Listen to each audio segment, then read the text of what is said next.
Bonjour à toutes et à tous. Léger retard. Bienvenue donc pour cette nouvelle table ronde de Maisons et Objets qui s'appelle Hospitalité, une approche globale et locale, pour laquelle j'ai le plaisir d'accueillir Sophie Thuillier et Cristiano Benzoni.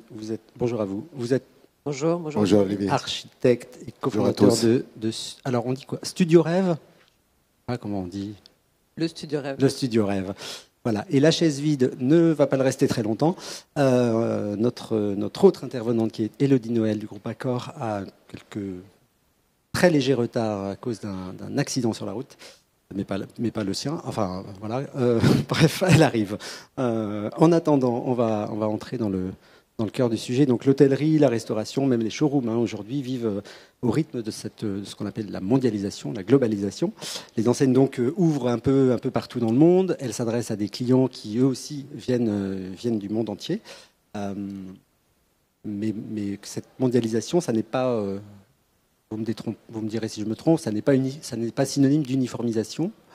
En tout cas, c'est ce qu'essaient de faire les marques en intégrant à la fois une approche globale, donc worldwide, et puis un ancrage, lui, est beaucoup plus local. Je ne dévoile pas plus le sujet, c'est juste pour le poser.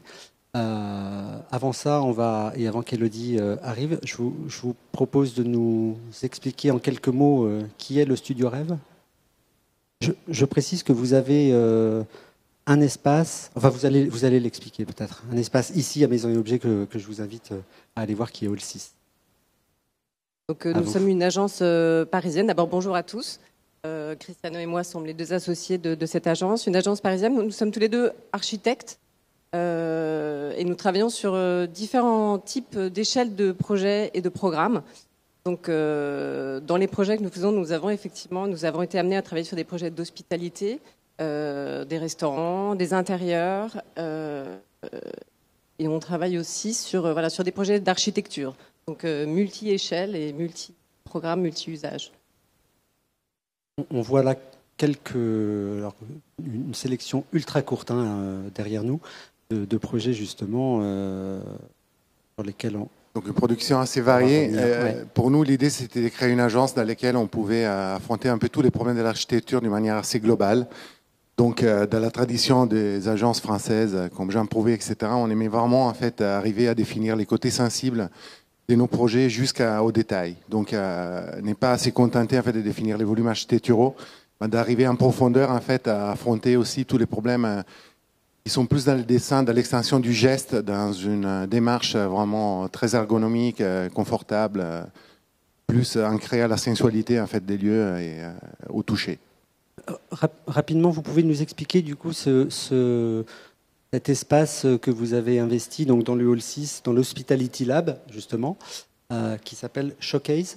C'est l'espace Showcase, c'est un espace sur lequel nous avons été invités par les salons Maisons et Objets à réaliser une installation qui préfigure une sorte d'hybridation entre un espace d'hospitalité, donc un espace d'hôtel, et un espace de commerce, de retail. Donc, pour scénariser cet espace, nous avons convoqué en fait une image qui est un peu l'archétype de la convivialité, une grande table sur laquelle nous avons invité à participer avec nous des marques qui nous ont fourni des produits qu'on peut imaginer de trouver dans un hôtel théorique, dans une belle destination, et dans lesquels les objets qu'on rencontre pendant les séjours, c'est des objets qu'on a presque envie de ramener à la maison pour faire la vie plus belle une fois rentré. Donc, c'est un peu l'idée de ramener un morceau d'hôtel à la maison. Exactement. Ou un bout de son expérience personnelle. Un brin d'émotion. Un brin d'émotion. J'allais dire avec une vision très, très poétique, en tout cas pour l'installation, que volontairement on n'a pas mis sur les slides. Voilà, ça va inciter. Voilà, de manière que si vous avez l'occasion de passer, vous pourrez les regarder. Parfait. Très bien. Alors en attendant qu'Élodie arrive, on va entrer dans le cœur de ce sujet, associer une vision globale et un ancrage local. Comment, quand on est une agence d'architecture, on arrive à faire ce grand écart, je dirais, justement, entre une posture, enfin une position globale et un ancrage local. Ah, voilà, Élodie, bonjour. Installez-vous. Installez-vous. Alors, on va revenir un petit peu en arrière. Bonjour, Élodie Noël. Ça marche, hein, Bonjour. Vous pouvez parler directement dans le micro. Parfait. Nous venions de faire la présentation rapide du Studio Rêve.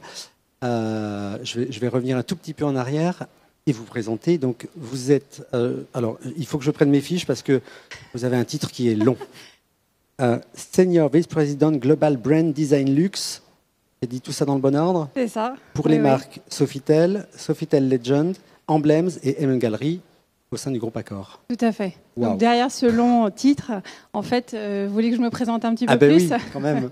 Voilà, donc moi je suis architecte d'intérieur de métier et j'ai toujours travaillé sur des projets d'hôtellerie, si bien que progressivement j'ai rejoint des groupes hôteliers, le groupe Accor, depuis maintenant 5 ans. Et au fur et à mesure de mon parcours, en fait, j'ai travaillé sur différents sujets. Et puis récemment, on m'a confié, disons depuis 1 an, dans le cadre de notre organisation qui a beaucoup changé, puisqu'on a vraiment un pôle luxe qui a repris tout un périmètre beaucoup plus défini. Et on m'a confié du coup la création et la partie vraiment design produit de nos marques Sofitel, Sofitel Legend, MM Gallery, Emblems. Donc j'accompagne en fait tous les projets à travers le monde sur tout ce qui est transformation, nouvelles ouvertures, rénovation et construction. D'accord. Je reprends là où nous nous étions arrêtés. Nous étions justement, j'étais en train de demander justement dans ce sujet associé une vision globale et un ancrage local, comment les architectes, mais aussi les marques, d'une façon plus globale, parviennent justement à opérer cet exercice d'équilibriste, justement entre une posture globale, et cet ancrage local. Comment ça marche? C'est quoi les recettes? On n'a pas de recette toute faite, et d'autant plus quand on travaille sur le luxe. Aujourd'hui, on a 5300 hôtels. Ouais. Moi, je suis responsable de plus de 240 hôtels, donc c'est vrai que ça fait évidemment une vision globale. Donc, on est évidemment au cœur des croisements de questionnements sur quels sont les partis pris, quelles sont les tendances, et puis en même temps, d'essayer de centraliser un ADN en fait pour chaque marque. On a plus de 40 marques dans le groupe aujourd'hui. Donc on a besoin de lecture et de code. Et donc c'est ce sur quoi on travaille au niveau des design briefs, ce qu'on appelle, pour que quand on travaille avec des partenaires architectes et architectes d'intérieur, on arrive à vraiment créer des univers à chaque fois singuliers, mais qui représentent nos marques individuellement. Donc c'est un exercice vraiment très sensible en fait, où on s'influence, on s'écoute, on apprend à travailler ensemble, et c'est là qu'on arrive à créer des projets qui ont justement des âmes spécifiques qui sont mis en valeur par les créateurs qui travaillent avec nous. Ça veut dire que le global, c'est le concept, et le local, c'est l'application, c'est une forme de... Enfin, je sais pas, c'est la réalisation, la concrétisation. Je sais pas, c'est peut-être pas clair ce que je dis, ou cette façon de voir les choses. Alors, nous, on a toujours eu une sorte d'allergie, en fait, pour les parachutages. Donc, l'idée d'avoir une idée qui en duplique, qui en réplique, qui ont créé un standard trop... consistant, et ça en architecture et en décor d'intérieur, c'est la même chose en fait. Ouais. Donc l'idée c'est de garder une sorte de code en termes de logistique, d'organisation, de fonctionnement, des savoir-faire par rapport à la structure de l'établissement. Et après, pour ce qui concerne la décoration et l'architecture, proprement dite, l'idée c'est de jouer en fait sur les caractéristiques, ce qui caractérise l'architecture en général, donc l'effet que ça en est d'une nécessité, l'effet que ça doit correspondre en fait à une logique économique de gestion, de management et de fonctionnement, et l'idée que ça doit représenter une fonction spécifique. Mais l'architecture, pour nous, est toujours située. Donc nous, on aime bien parler toujours des politiques des situations. Mm-hmm. Donc l'idée, c'est qu'on s'inspire en fait vraiment des codes locaux et des matériaux locaux et de la culture locale pour avoir une sorte d'incursion en fait dans les langages architecturaux et pouvoir amener vraiment les gens quelque part, n'est pas en faire juste des touristes, mais un peu des voyageurs. Donc de revenir un peu changer quand même une fois qu'on est parti loin. D'accord. Et comme vous l'avez dit, la difficulté, notamment quand on travaille avec une marque qui se déploie à l'international, et de pouvoir créer une architecture qui va tout à la fois permettre à la marque d'être identifiée par le client. Donc on va définir, nous, et en général c'est ce qu'on trouve dans les briefs qu'on nous donne, des codes qu'on appelle des codes permanents, c'est-à-dire des signes. Ça peut être un symbole, ça peut être une matière qui vont être déclinés de manière globale et trouver l'équilibre avec des codes, avec des choses qui vont être locales. Donc nous on appelle ça un peu la tropicalisation, c'est-à-dire quand on définit un concept pour une marque, on nous demande parfois ensuite, voilà, comment est-ce qu'on va déployer ce concept de manière à ce qu'il ne soit pas toujours le même dans toutes les localisations. C'est là où on va, en quelque sorte, créer cette tropicalisation et définir des codes qui vont être des codes locaux. Donc, on va dire, dans un projet, quels vont être les éléments permanents et quels vont être les éléments, ou en tout cas, est-ce que ça peut être un sol, ça peut être une œuvre d'artiste, ça peut être utiliser un matériau local. Quels vont être les éléments qui vont tropicaliser, ancrer le projet dans son environnement, dans son contexte. Alors, Élodie, je vous vois me regarder. On va regarder quelques exemples spécifiques sur vos marques. Juste un petit. Alors, j'ai fait un petit pas de côté. On n'est peut-être pas tout à fait dans l'hospitalité. Si on considère que c'est l'hôtel, la restauration, on est chez Louis Vuitton. Sur les Champs-Élysées. Ça, c'est un projet que j'ai fait dans le cadre de ma première agence d'architecture. OK. Là, c'est quoi la tropicalisation sur Alors, on a cet exemple-là. La tropicalisation, c'est l'essence parisienne en fait, du bâtiment, déjà. Donc, l'idée, c'était d'échanger la structure intérieure du bâtiment pour amplifier en fait, les parcours parisiens à l'intérieur du quartier de la ville. L'idée, c'est que les bâtiments, en fait, l'idée, c'est que la culture de la marque devait s'injecter dans la culture de la ville d'une manière fluide et proposer dans un quartier dans lequel les grands espaces nobles, dans lesquels on peut s'arrêter, prendre un café, connaître la ville, pouvait intervenir dans les cadres de la connaissance de la marque. Et surtout, en fait, la chose qu'on avait vue avec Yves Carcel, qui s'occupait de la marque à ce moment-là et qui était un mec visionnaire extraordinaire, c'était qu'il fallait provoquer dans chaque boutique une émotion d'achat qui était radicalement différente et ancrée en fait dans la culture de chaque ville pour paradoxalement avoir une émotion tellement différente d'achat qui pouvait nous permettre d'acheter les mêmes sacs dans deux villes différentes. On imagine que là, par exemple, on a un exemple des Champs-Élysées donc à Paris et ensuite un autre. Alors l'idée c'était aussi de travailler sur Tokyo, là, on est sur du design global. Ouais. Donc l'idée, c'était qu'on réinventait en fait un univers pour chaque boutique. Donc il n'y avait pas de répétitions, justement pas des parachutages, mais qu'il y ait de la tropicalisation dans ces cas-là. Donc un savoir-faire qui a retrouvé les codes opérationnels qui permettaient à la boutique de fonctionner partout d'une manière hyper efficace, avec des codes display de tous les différentes parties du magasin qui marchaient selon des standards connus. Mais en même temps, les designs étaient à chaque fois inspirés en fait, d'un code de la marque qui permettait de la redécouvrir en fait, dans chaque magasin sous un angle totalement différent. D'accord. Élodie, chez Accor et dans vos marques, on tropicalise également ? Oui, on tropicalise. Alors, on ne le dit pas forcément pareil, mais en fait, c'est vrai que sur nos marques, et plus on avance, en fait, historiquement, on est peut-être encore un peu connu sur un groupe avec des concepts Novotel ou des concepts qui étaient très duplicables et qui ont fait la force et le succès d'ailleurs du développement à l'international. Ouais. Parce qu'en fait, on achetait vraiment un concept, un book, et on savait où on allait. Ouais. Et puis évidemment, avec l'accroissement du groupe, l'internalisation du groupe, on a dû aller beaucoup, beaucoup plus loin et inventer d'autres façons de s'approprier les lieux. Sur nos marques, en fait, on travaille aussi toujours sur un process on appelle ça visioning process, qui en fait permet, marque par marque, d'aller vraiment faire d'abord une étude marché, mais une étude aussi produit, savoir dans quel contexte on va intégrer l'hôtel, donc que ce soit sur la partie wellness, sur la partie restauration, pour vraiment être au plus près en fait des attentes du marché, et en même temps dans un contexte local, et qui va venir nourrir en fait dès le début. Ça, c'est vraiment dès que nos projets sont lancés, on se met tous ensemble, on fait un travail vraiment de workshop avec les propriétaires. Ils n'ont pas forcément une démarche aussi naturellement de tropicalisation, mais qui par contre vont être des gens évidemment intéressés par un business model et des performances. Donc nous, en tant qu'opérateur hôtelier, on est là pour leur apporter cette garantie de performance, mais on est là à mon échelle à moi sur la partie vraiment expérience et lieu, émotion, aussi là pour aller chercher qu'est-ce qu'on va trouver sur différentes destinations qui vont être des matériaux, des savoir-faire, des façons de faire, et puis des entreprises qui vont avoir aussi leur rôle à jouer pour créer vraiment des lieux uniques à chaque fois. D'accord. Là, on a sous les yeux, enfin en tout cas au-dessus de nous, un exemple qui est un M-Gallery. Oui. M-Gallery, peut-être, c'est un... Comment on appelle ça ? C'est un réseau de boutiques hôtels ? Oui, alors en fait, on était pionniers depuis 2008 avec la création d'une collection d'hôtels. En fait, donc c'est vraiment des boutiques hôtels, effectivement.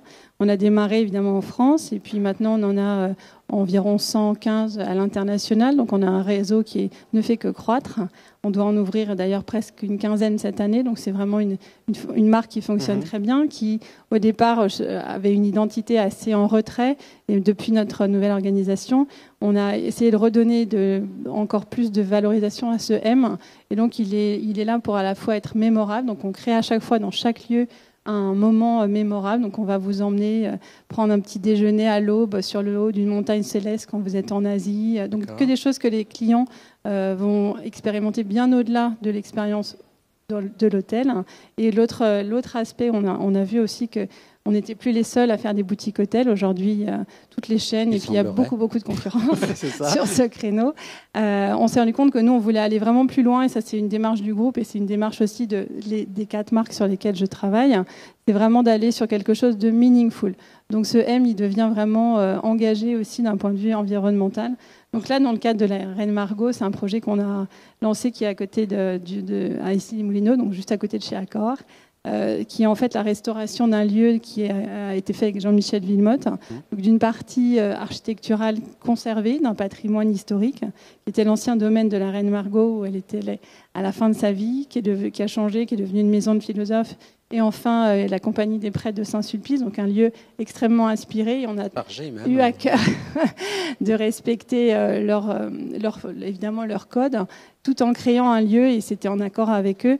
Ce lieu que vous voyez, c'est en fait une chapelle qui a été désacralisée, qui est devenue un bar à Rome, speakeasy, en fait, dans lequel aujourd'hui on peut avoir des expériences mémorables, différentes et inspirées. Donc, et qui vient en fait s'insérer dans un immense jardin, dans lequel on va aussi faire beaucoup d'expériences liées au jardin, au potager. Tout ça en fait va co-nourrir le projet et l'expérience. Donc les clients vont avoir des cocktails avec des herbes du jardin. Donc on essaye vraiment d'aller dans chaque espace rechercher une cohérence en fait et dans l'offre restauration, l'expérience du bar. D'accord. Voilà. Ça, c'est un lieu qui a ouvert récemment. Ça. Je passe un autre exemple. Là, on est chez Sofitel Legend pour Sofitel le coup. Legend. Autre positionnement. Oui, alors ça, c'est un de nos hôtels les plus luxueux dans les marques dont on s'occupe. Chez nous, il y a différentes marques. On a Raffles, Orient Express aussi. Sofitel Legend fait partie de ces marques vraiment positionnées ultra luxe.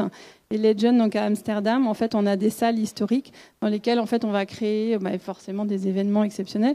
Et en même temps, c'est un hôtel qui est extrêmement engagé dans toute sa démarche environnementale, donc qui travaille et qui a énormément de certifications, qui est très impliqué dans le réseau local. Donc à l'échelle de tous nos hôtels, en fait, on crée des ponts naturels entre des communautés locales, des associations. Donc pour chaque, et celui-ci par exemple, est un de nos flagships aussi dans ce sens-là, d'un point de vue responsabilité sociale et environnementale.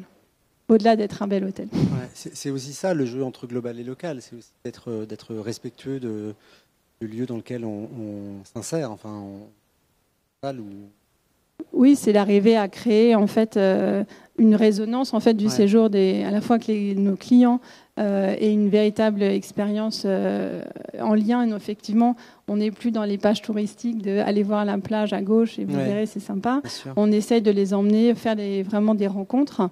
Donc ça va se traduire dans soit des ateliers même au sein des hôtels, ce qu'on va pousser de plus en plus aussi au niveau des enfants. On ne fait plus des kids clubs, mais on va essayer d'avoir des lieux dans lesquels on va pouvoir leur permettre d'expérimenter ce que c'est que la Malaisie, ce que c'est que New York, à chaque fois avec un regard sur la destination un peu pédagogique dans certains cas, et puis aussi caritatif dans d'autres, puisqu'on sait aussi le travail de nos équipes de travailler les gens dans les hôtels vont parfois faire des collaborations pour aider une école, aider des jardins, etc. Donc il y a vraiment, ça va bien au-delà des murs en fait. Ouais, ce que vous dites là m'inspire un autre exemple qui est celui alors là on est assez spécifique des uniformes sur lesquels vous avez également travaillé. Donc là, on est vraiment alors chez Sofitel c'est nos 60 ans cette année en 2024, donc ce sera encore plus fort au mois de juin.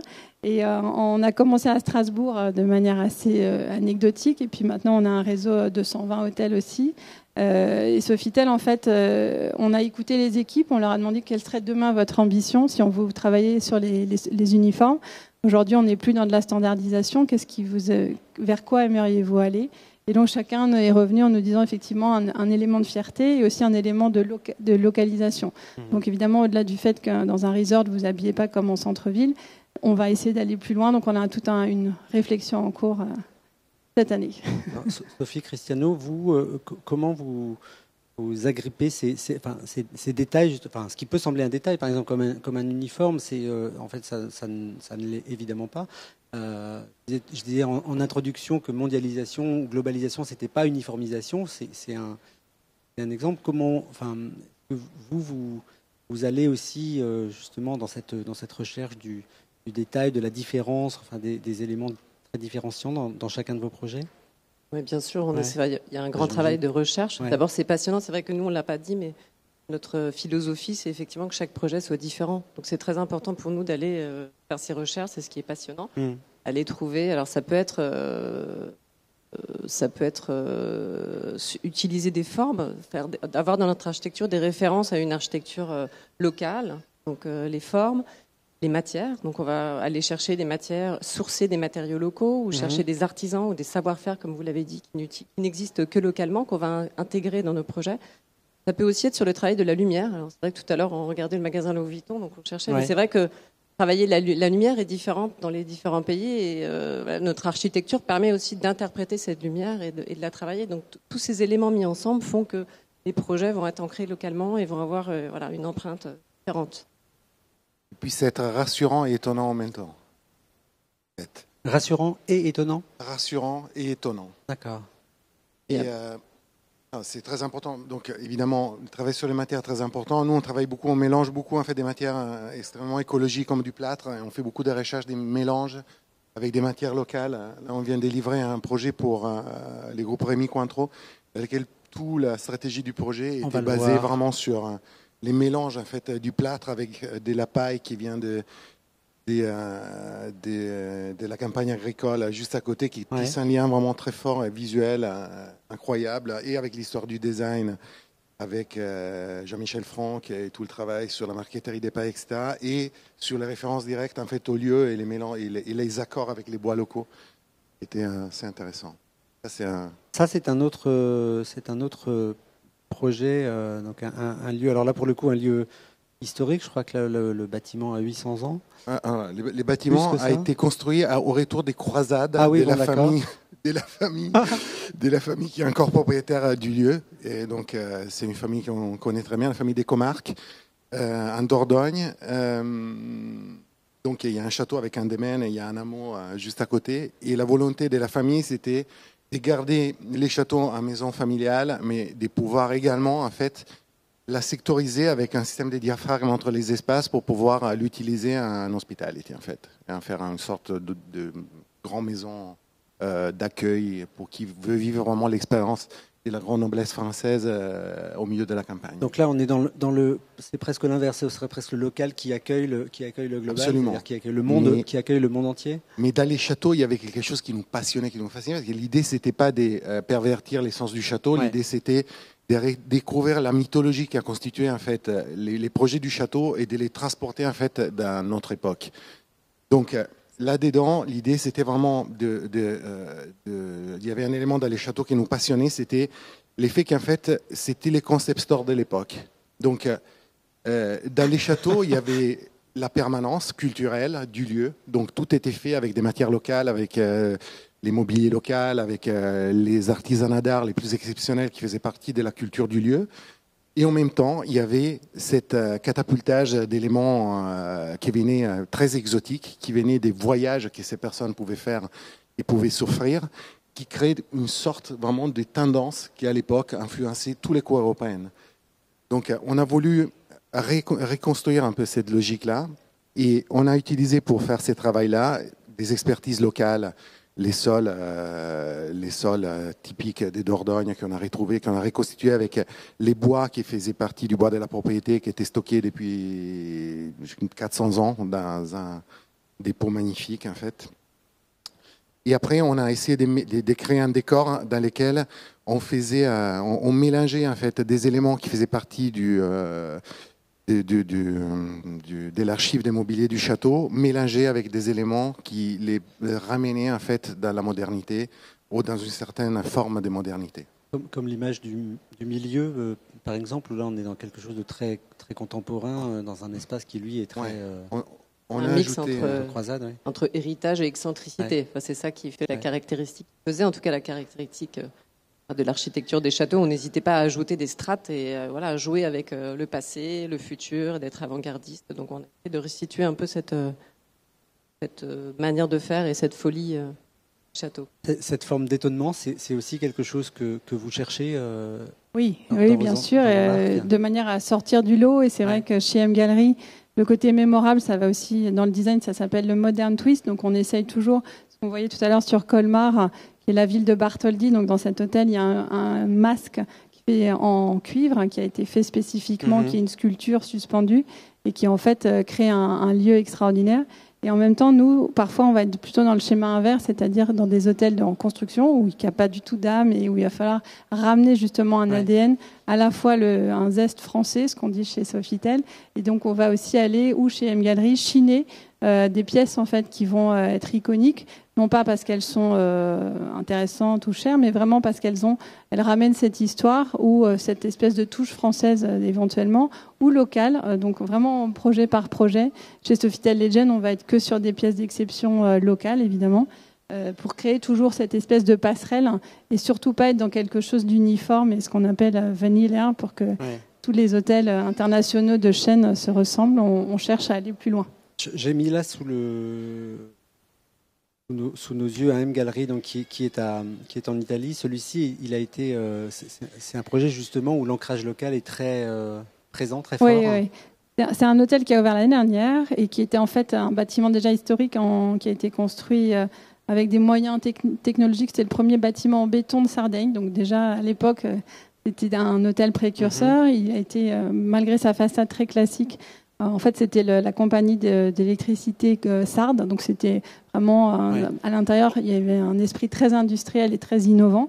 Et donc, en fait, le designer qui est Marco Piva de Milan a travaillé là-dessus sur des codes du coup très en rupture avec la façade néoclassique, avec vraiment des choses très épurées. Et on voit en bas, par exemple, le marbre qui est un marbre de Sardaigne, qui a été travaillé dans sa profondeur. Donc j'ai rarement vu un marbre aussi texturé.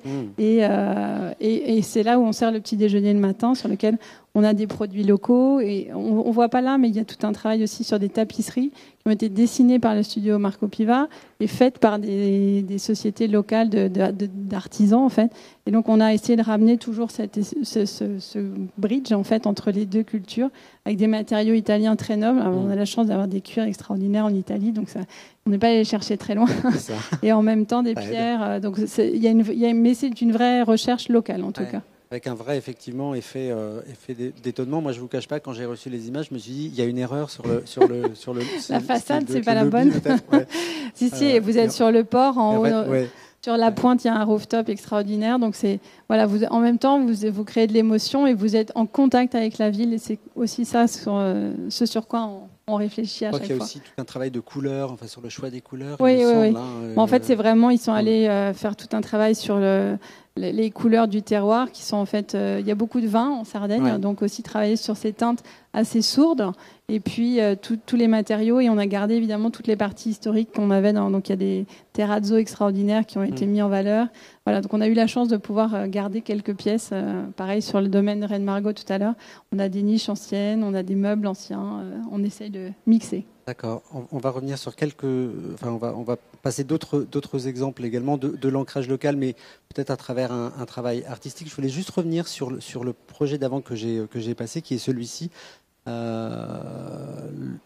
Là, l'ancrage local, là, c'est sur la légende du lieu. En fait, c'est un projet pour les premiers projets de diversification pour les groupes Rémy Cointreau, qui a commencé à travailler dans les parfums. Un parfum d'exception, évidemment avec l'héritage de tous les savoir-faire dans les vieillissements et dans les choix des matières d'exception, qui est appliqué au cognac. Louis XIII, qui est un des meilleurs cognacs au monde. Donc l'idée, c'était vraiment de distiller cette quintessence. Et là, on a joué avec deux éléments, deux métaphores. La métamorphose première, c'était la métamorphose. Donc l'idée de transformer une matière brute dans une matière noble. Et les mythes qui incarnaient ça d'une manière classique, parce qu'on était quand même sur un registre assez classique par rapport aux métaphores en jeu, c'était amour et psyché. Donc, la marque s'appelle Maison Psyché, d'ailleurs. Et tout était basé un peu sur la métaphore du papillon. Et on a créé donc dans cet grand espace qui est dans l'hôtel Salomon de Rothschild, dans le 8e arrondissement, qui est un hôtel absolument sublime, dans une grande pièce, on a essayé de créer en fait des espaces plus confidentiels pour rythmer la visite du lieu à travers des cages à papillons. Et on a imaginé comme des grands cages en bois qui ne sont pas fermés, donc où les papillons n'est pas prisonniers, mais ils nous amènent par contre par les fenêtres et par les vues que nous avons tout autour sur les vues les plus belles que nous avons dans cet espace. L'intervention artistique, elle existe. Là également, on le voit, c'est cette Absolument, c'est Christophe Charbonnel en fait, qui a réalisé en fait, une œuvre, la première œuvre en fait, des salons Maison Psyché. Et on va demander localement à des artistes locaux en fait, d'intervenir dans toutes les différentes destinations, interpréter ces mythes d'une manière différente, avec des codes différents, pour justement créer cet élément d'ancrage et des poésies des situations. Tous les éléments là que vous voyez, en fait, tous les mobiliers étaient réalisés dans un métal massif, en laiton très clair. L'idée, c'était de représenter aussi la métaphore du parfum classique qui, jusqu'à la 3e dynastie égyptienne, là où on a retrouvé en fait les premiers flacons, les plus anciens flacons des parfums au monde. Mais les flacons étaient travaillés pour donner la sensation de ne jamais toucher terre. Ça ne pouvait jamais toucher une surface horizontale tellement la noblesse du liquide l'a posé dans une mythologie d'apaisanteur. Donc tous les éléments sont dans un mirage en fait, de réflexion et transparence qui suspend en fait, les ingrédients et les différents sujets à l'intérieur de l'espace. Sacré voyage dans le temps. Hein. Si je peux ajouter, en fait, quand je vous entends, je trouve ça absolument extraordinaire. Et quand on a nos projets, on se rend compte souvent que les clients, ils passent complètement à côté de 80% de tout ce que vous avez ressenti, créé. Et en fait, c'est un vrai sujet. Donc, on a décidé cette année de travailler là-dessus aussi pour en fait faire partager en fait cette noblesse de travail, parce que véritablement, les lieux, ils sont plus consommés que parfois, on prend pas forcément le temps de s'asseoir et de se dire. C'était ce papillon et pourquoi et donc voilà, c'est vraiment un engagement qu'on a pris parce qu'on s'est rendu compte que à part nos équipes design qui connaissaient éventuellement les communiqués de presse où on met quelques éléments clés, on perd en fait. Donc c'est exactement. C'est quand même dommage à faire tout ce travail. Qui ancre en fait vraiment la qualité du projet. En fait, au-delà de ces séduisants, c'est important d'aller chercher les racines du beau en fait. Les approfondissements culturels qui sont importants effectivement pour les visites.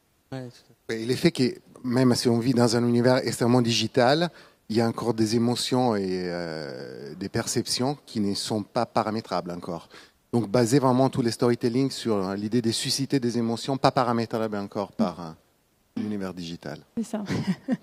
L'art, c'est justement une façon assez extraordinaire de susciter les émotions. Il y a un travail de curation au sein des hôtels. Oui, donc là par exemple à Athènes, on a la chance, ça c'est une photo que je trouve très inspirante, parce qu'en fait évidemment c'est le drapeau grec, mais qui est complètement retravaillé par un artiste local, dont je ne saurais pas vous prononcer le nom malheureusement pour lui. Mais en tout cas c'est un hôtel en fait, où les propriétaires sont eux-mêmes très amateurs d'art, donc on a la chance dans certains cas d'avoir des collections complètes qui sont après mises en scène, et on travaille avec les architectes, designers pour justement les mettre en valeur. C'est la même chose pour Bodrum, mais après c'est un vrai vecteur d'échange aussi avec les clients, et c'est là où on essaye d'entraîner nos équipes, de les former à savoir parler de tout ça en fait, pour pourquoi les vanneries qui sont au mur ou les poteries ont été faites et dans quel village et qu'est-ce qu'on va aller en rechercher, et créer un lien, et pourquoi pas leur dire vous pourriez aller expérimenter, vous pourriez aller vous-même faire ça. Là on a travaillé sur un projet à Tel Aviv qui est magnifique, qui a ouvert aussi l'année dernière, enfin cette année du coup, et on a tout un travail d'artistes en fait. Les tableaux, ce sont des photos qui sont des champs de sel en fait, et qui sont pas du tout perceptibles, donc c'est toujours pareil.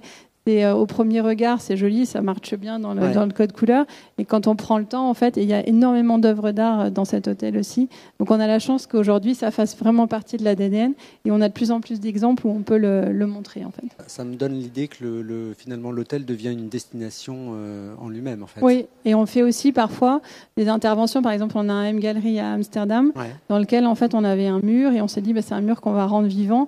Donc on crée des événements éphémères autour de, justement, inviter un artiste, un street artiste, pour pouvoir bénéficier de ces échanges locaux. Et en même temps, c'est des opportunités d'inviter nos clients, de refaire, mais toujours avec un prisme artistique ou artisanal en tout cas.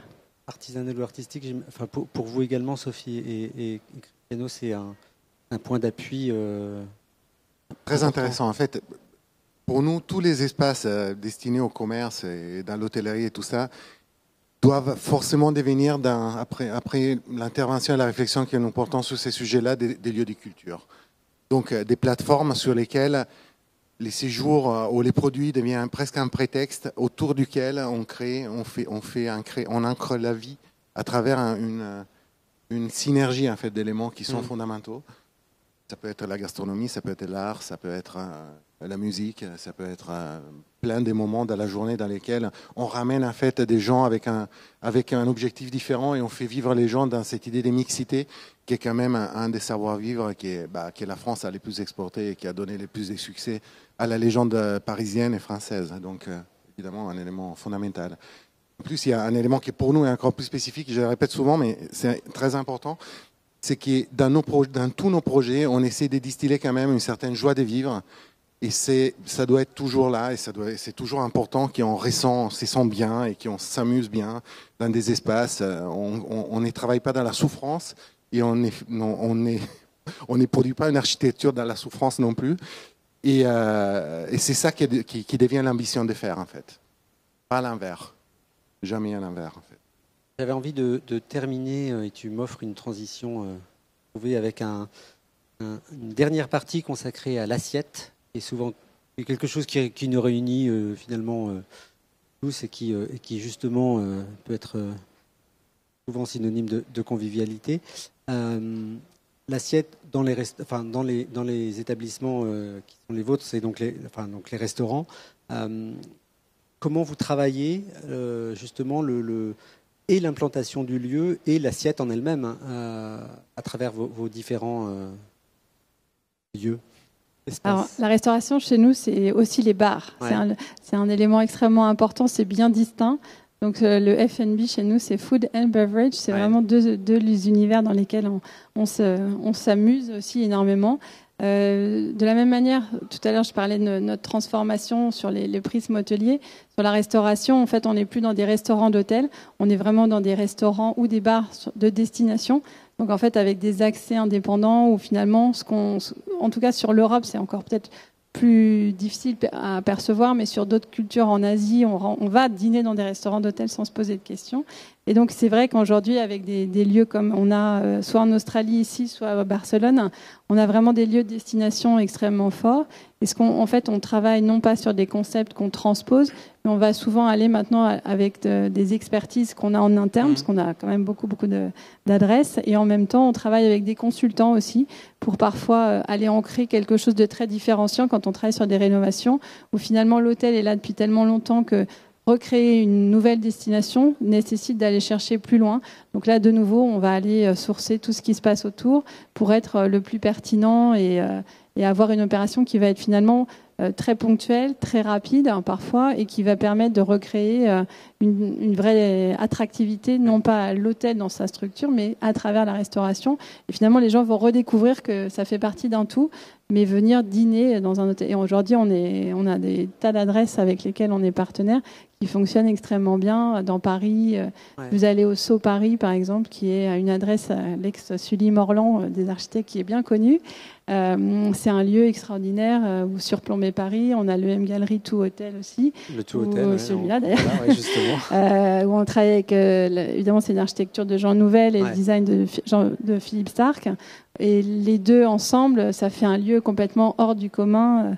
Qui mérite vraiment d'aller une expérience. Incroyable. Ouais, effectivement. Donc on a énormément de la restauration, c'est vraiment un lieu. On travaille sur aussi tous des produits avec du sourcing local, quels que soient nos hôtels. Sur les marques dont je m'occupe, je ne parle pas au nom de toutes les marques du groupe, mais c'est la tendance de fond de toute manière.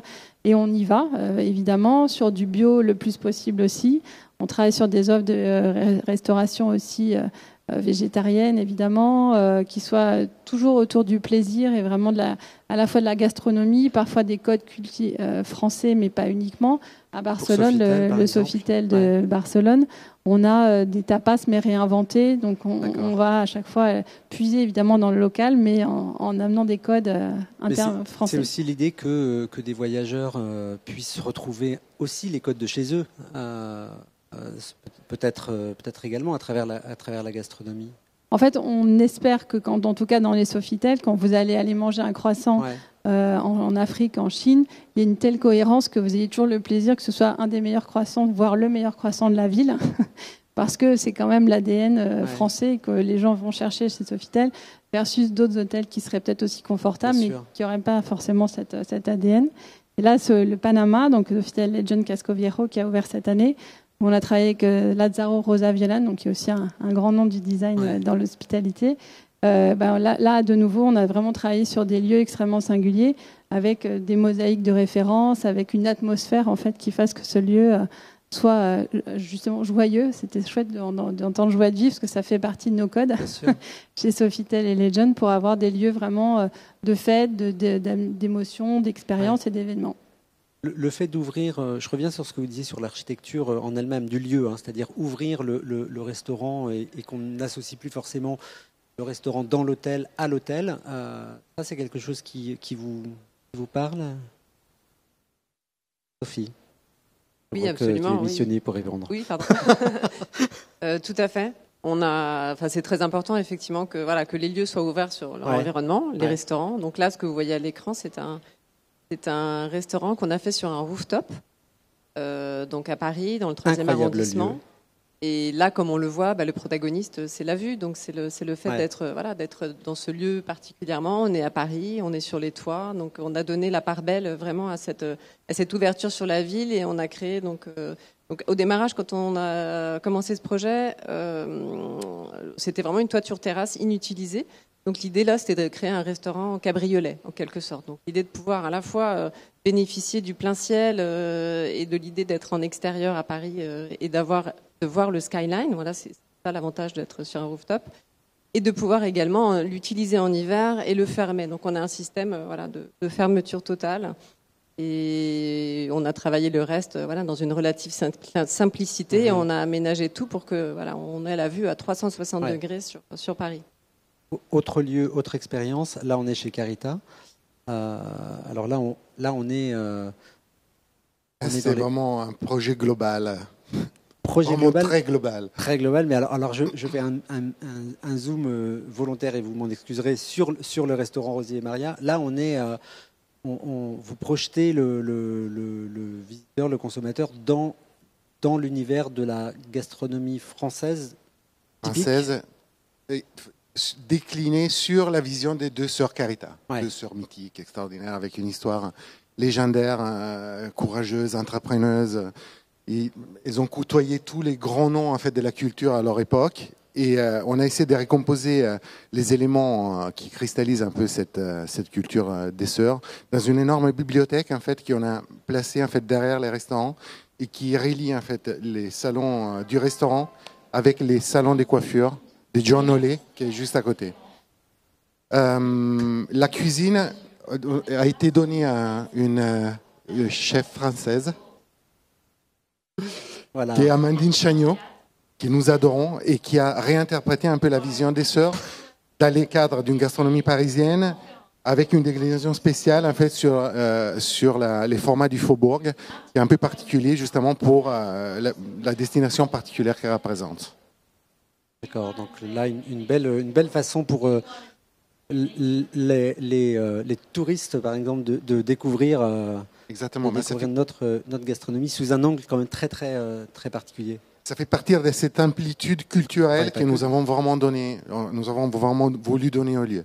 Donc c'est un endroit dans lequel on peut passer du temps, on peut rester un après-midi, on peut louer un appartement dans lequel on a créé un peu la quintessence des services en termes des soins à l'intérieur de la maison des beautés, qu'on peut habiter pendant une demi-journée, une journée, faire une interview de presse, c'est vraiment un endroit où on peut prendre du temps et faire des choses différentes, même par rapport à la vocation première du lieu, en faisant vraiment un lieu des cultures, un lieu dans lequel on peut vraiment passer du temps et apprendre et appréhender la ville sous une facette et sous un angle très particulier. Quelle façon de prendre soin de soi?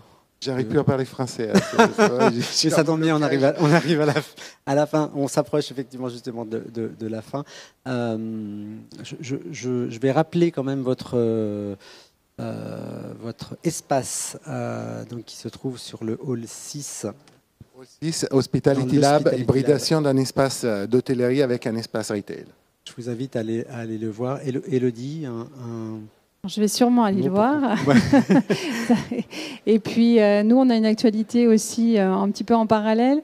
On a un concours qu'on a lancé avec une vingtaine d'écoles internationales de design sur Sofitel, qui sera, dont les 3 finalistes seront révélés en septembre. Donc, c'est un partenariat qu'on a avec Maison et Objets depuis l'année dernière. Et on avait un stand cette année, donc probablement ce sera la suite logique cette année encore. Et on a reçu environ 90 projets la semaine dernière, donc on est en train de les regarder. Et c'est très amusant et extrêmement inspirant de voir comme des gens qui sont des jeunes talents sont pleins d'idées et vont bousculer un peu nos idées reçues. Donc on va se nourrir de leurs idées, parfois pas du tout en ligne avec nos marques, mais parfois au contraire on se dit tiens, ils sont déjà si proches de ça. Très bien. Et donc dévoilement des résultats en septembre prochain. On ne connaît pas encore bien le format, mais on sait qu'on aura des jolis projets. Je vous fais confiance. Merci à vous.